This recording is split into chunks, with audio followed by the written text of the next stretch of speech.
Hello students, তোমরা যারা গৌরবঙ্গ ইউনিভার্সিটির আন্ডারে সেকেন্ড সেমিস্টারে ছাত্রছাত্রী আছো এবং তোমাদের সোশ্যোলজি সাবজেক্টটা মেজর কোর্স হিসেবে আছে, আজকের ক্লাসটা তোমাদের জন্য খুবই ইম্পর্ট্যান্ট।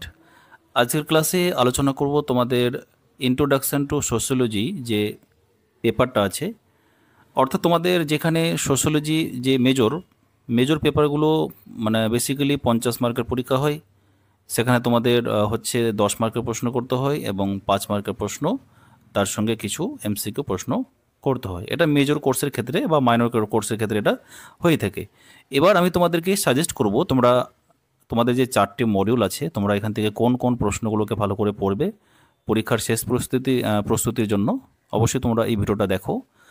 আর তোমাদের এডুকেশন সোশ্যোলজি সাবজেক্টটা তোমাদের বন্ধু বান্ধবদের কাছেও শেয়ার করো, যেন তারাও ওই বার্তাটা পৌঁছায় তাদের কাছে। দেখো এখানে প্রথম যে মডিউলটা তোমরা দেখো, নামটা এখানে সামাজিক কাঠামো থেকে হয়েছে।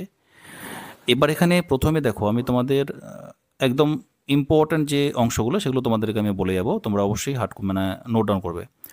প্রথমে 10 নম্বরে যে প্রশ্নগুলো আছে, সামাজিক কাঠামো কাকে বলে, এর উপাদানগুলি ব্যাখ্যা করো উদাহরণসহ।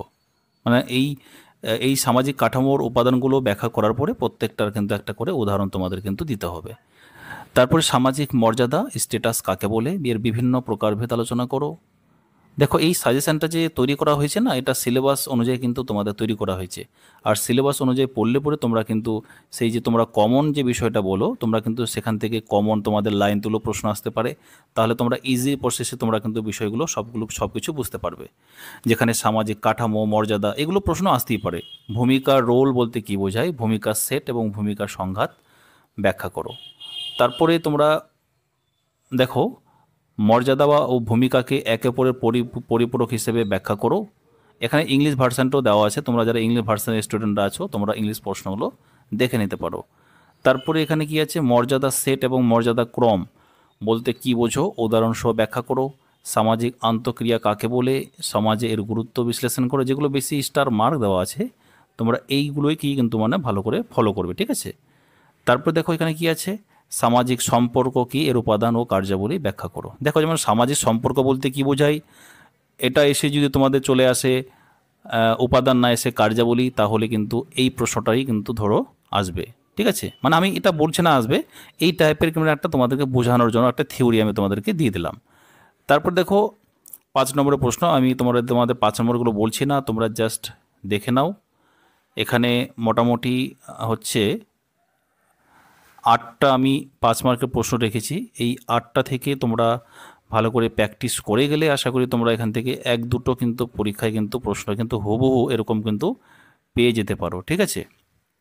তারপরে সংস্কৃতি বা শিক্ষা থেকে দেখো কি পড়বে, সংস্কৃতি কাকে বলে, এর বৈশিষ্ট্যগুলি ব্যাখ্যা করো। শিক্ষা ও সংস্কৃতির সম্পর্ক আলোচনা করো। এটা আলাদা করে পড়ার দরকার না, একসঙ্গে একটা পড়লে, সংস্কৃতিটা পড়লে তোমরা সমস্তটা পেয়ে যাবে। তারপরে সংস্কৃতির উপাদানগুলো কী কী সংক্ষিপ্ত ব্যাখ্যা দাও উদাহরণসহ। সংস্কৃতির প্রকারভেদ তার সঙ্গে থাকতে পারে, যে দিতে পারে, বস্তুগত বা অবস্তুগত আলোচনা করো। তারপরে তোমরা দেখে নাও সংস্কৃতির ব্যবধান কাকে বলে, এর বৈশিষ্ট্য উদাহরণ দাও। সংস্কৃতির পশ্চাৎপদতা বা পশ্চাৎবর্তিতা, যদি পশ্চাৎপদতা না এসে পশ্চাৎবর্তিতা আসে তাহলে এটা পড়লেই হয়ে যাবে, সেখানে নামটা দিয়ে দিবে। এর কারণ আলোচনা করো। সংস্কৃতির সামাজিকীকরণ প্রক্রিয়ায় শিক্ষার ভূমিকা বিশ্লেষণ করো। এগুলো বিভিন্ন এডুকেশন সাবজেক্টের মধ্যেও কিন্তু আসে, ঠিক আছে। সোশ্যোলজি সাবজেক্ট হলো এটা, কিন্তু এডুকেশনের একটা অংশ দিয়েছে এখানে। শিক্ষা সংস্কৃতির কার্যাবলী পালন করে উদাহরণসহ বিশ্লেষণ করো। তারপরে তোমরা মান 5-এর জন্য এই প্রশ্নগুলো দেখে রাখো, ঠিক আছে। মান 5-এরগুলো দেখে নাও। মান 10-এ যেগুলো আছে সেগুলো মান 5-এও আছে, অতএব মান 10-এরগুলো ভালো করে ফলো করলে তোমরা 5-এরগুলো পারবে। তারপরে মডিউল 3-এ তোমরা পড়বে সমাজায়ন বা সামাজিক নিয়ন্ত্রণের। এখানে সমাজায়ন কাকে বলে, সমাজায়নের প্রক্রিয়া বা মাধ্যমগুলির ভূমিকা ব্যাখ্যা করো। সামাজিক নিয়ন্ত্রণ কাকে বলে, মোস্ট ইম্পর্ট্যান্ট। সমাজায়নের বিভিন্ন পর্যায় সম্পর্কে আলোচনা করো। সমাজ নিয়ন্ত্রণের প্রকারভেদ লেখো এবং তার বৈশিষ্ট্য ব্যাখ্যা করো।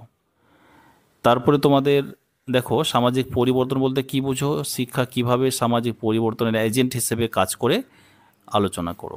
তারপরে সামাজিক পরিবর্তনের বৈশিষ্ট্য বা কারণগুলি বিশ্লেষণ করো। কারণ পড়লে বৈশিষ্ট্য হয়ে যাবে, আলাদা করে পড়ার আর প্রয়োজন হচ্ছে না। তোমরা যারা স্টাডি মেটেরিয়াল পারচেস করতে চাইছো, সোশ্যোলজি মেজর সাবজেক্টের তোমাদের স্টাডি মেটেরিয়াল পারচেস তৈরি করা হয়েছে। তোমরা অবশ্যই স্ক্রিনে দেওয়া নম্বরে বা হচ্ছে আমার বিভিন্ন ভিডিওতেও মানে আমার হোয়াটসঅ্যাপ নাম্বার দেওয়া আছে, সেখান থেকে তোমরা সংগ্রহ করতে পারো। তারপরে দেখো এখানে 5 মান 5-এরগুলো দেখে নাও। তোমাদের পরীক্ষার আগে অবশ্যই এই প্রশ্নগুলোর মানে গুরুত্ব অবশ্যই